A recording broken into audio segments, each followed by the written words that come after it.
Hi friends, welcome to try பண்ணலாம் வாங்க. நம்ம இன்றைக்கி என்ன ட்ரை பண்ண போகிறோம் அப்படின்னா முள்ளங்கி பொரியல் தாங்க பார்க்க போகிறோம். வாங்க வீடியோக்குள்ளே போகலாம். ஒரு கடாயில் ஒரு 2 ஸ்பூன் எண்ணெய் விட்டு 1 ஸ்பூன் கடுகு 1 ஸ்பூன் உளுந்தப்பருப்பு போட்டு நல்லா வறுத்து விட்டுக்கலாம். அப்புறம் ஒரு 2 காஞ்ச மிளகாய் சேர்த்து அதையும் நல்லா வறுத்துக்கலாம். நல்லா வறுபட்டதுக்கு அப்புறம் நம்ம கட் பண்ணி வச்சுருக்கிற வெங்காயத்தை அது கூட சேர்த்துக்கலாம். சேர்த்து வெங்காயம் நல்லா வதங்கட்டும், கலர் சேஞ்ச் ஆகி வரணும், அது வரைக்கும் நல்லா வதக்கிக்கலாம். இப்போ அது கூட முள்ளங்கி திருவி வச்சுருக்குறோம். நல்லா மேலுள்ள தொலியெல்லாம் எடுத்துகிட்டு இப்படி நல்லா திருவுறதில் வச்சு நல்லா திருவி எடுத்துக்கோங்க. இப்போ அதையும் சேர்த்து நல்லா வதக்கிக்கிறோம். இதில் தண்ணி இருக்கிறதுனால தண்ணி நல்லா வத்துற வரைக்கும் நல்லா வதக்கணும். அப்போ அந்த முள்ளங்கியில் உள்ள வாடை போயிடும். முள்ளங்கியில் உள்ள வாடை இருக்கும் அப்படின்னு பயப்பட வேணாம்.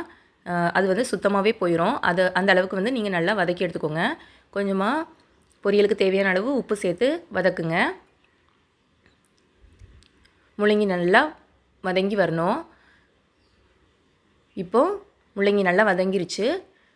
இப்போது ஒரு 2 துண்டு தேங்காய் துருவி வச்சுருக்குறோம்.